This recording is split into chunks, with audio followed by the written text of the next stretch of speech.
ভারতের জমি কেড়ে নিয়ে বাংলাদেশের ডিফেন্স ইন্ডাস্ট্রিজ তৈরি করতেছে বাংলাদেশ। বিস্তারিত দেখতেছেন এবং সর্বোচ্চ শেয়ার করুন। মিরসরাইতে আমরা প্রায় 850 একর জমিকে আজকে থেকে ইয়ারমার্ক করছি ডিফেন্স ইন্ডাস্ট্রিয়াল জোন হিসেবে। এখন থেকে ইয়ারমার্ক হবে।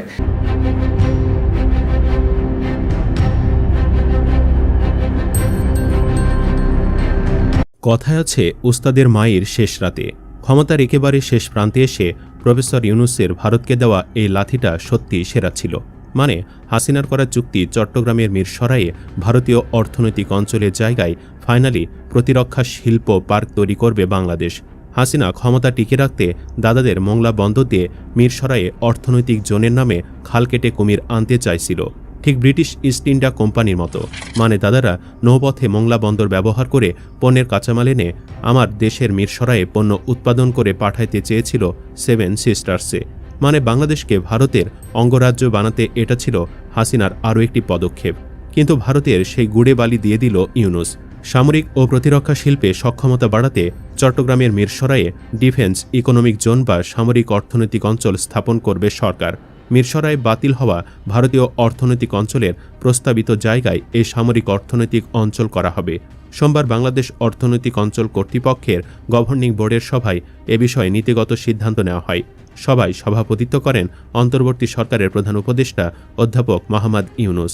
পরে বিকেলে রাজধানীর বেইলি রোডের ফরেন সার্ভিস একাডেমিতে আয়োজিত এক সংবাদ সম্মেলনে এসব তথ্য জানান বেজার নির্বাহী চেয়ারম্যান আশিক চৌধুরী।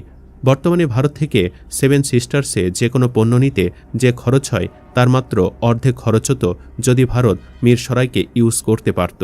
শুধু তাই না, দাদাদের শর্ত ছিল 850 একর জমি প্রকল্পের কাজ পাবে শুধু ভারতীয় ঠিকাদাররা।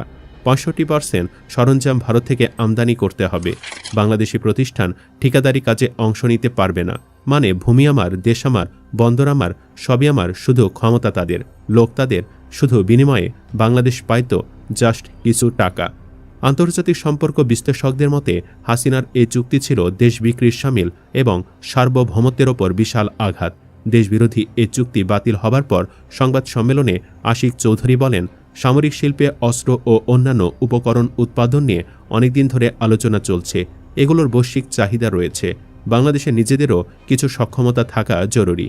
এ নিয়ে সশস্ত্র বাহিনী বিভাগ, প্রতিরক্ষা মন্ত্রণালয় ও প্রধান উপদেষ্টার কার্যালয় মিলে কাজ করছিল। অবশেষে আজ এই প্রস্তাবটি বেজার গভর্নিং বোর্ডে নীতিগত অনুমোদন করা হয়।